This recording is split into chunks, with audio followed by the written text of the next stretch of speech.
Le monde du sport. Les sportifs et les entrepreneurs, que je considère sous une certaine forme comme des sportifs, s'ouvrent de plus en plus à la préparation mentale. Aujourd'hui, de nombreux outils existent, méditation, sophrologie, hypnose, visualisation, PNL, etc., qui permettent déjà à un grand nombre d'athlètes d'optimiser leur potentiel en apprenant de nouveaux savoir-faire qui leur donnent la possibilité d'augmenter le niveau de performance. En revanche, depuis les premiers inventeurs de toutes ces pratiques, il semble que le reste ne soit qu'un copier-coller du travail déjà existant. Mais quid des athlètes qui, parfois, ont un blocage fort qui les empêche de performer? Quid des éternels numéro 2? Il semble que toutes ces anciennes méthodes ont leurs limites. Transforment-elles réellement l'identité du sportif en profondeur? Aident-elles l'athlète à devenir, au-delà du sport, un être humain heureux et accompli, performant à haut niveau au prix de sacrifices émotionnels parfois violents? L'aide-t-elle aujourd'hui à profondément prendre conscience de qui il est?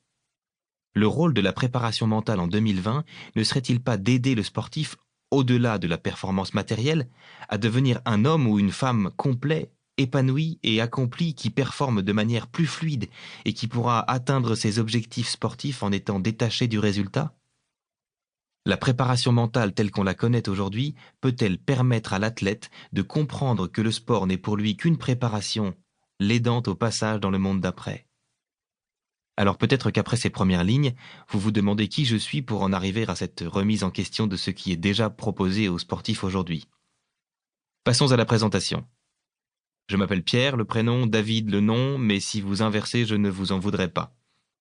Je suis un ancien sportif de haut niveau, mais qui n'a jamais percé.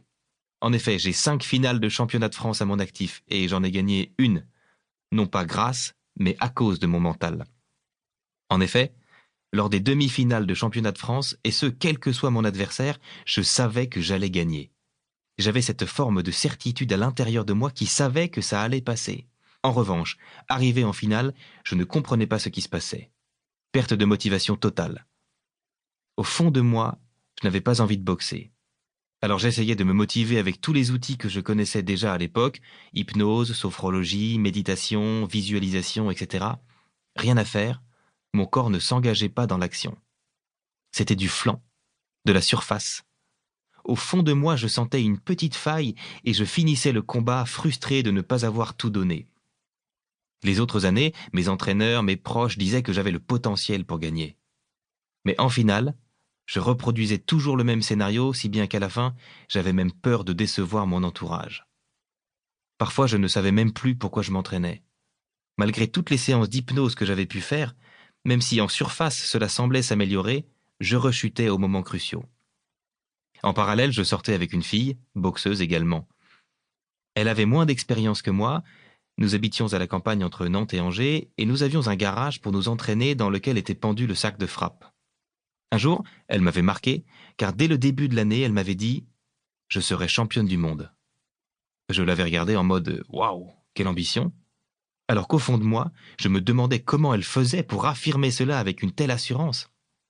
En effet, de mon côté, je n'étais pas capable d'affirmer la même chose. Du moins si, mais à un degré différent.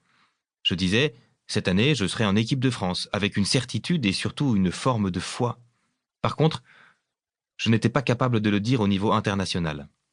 Mon ex-copine, elle, le pouvait. Ce qui est drôle, c'est qu'elle a peut-être mis 3 ans à y arriver, mais elle a réussi. Moi, je réussissais à être numéro 2 France, mais pas numéro 1.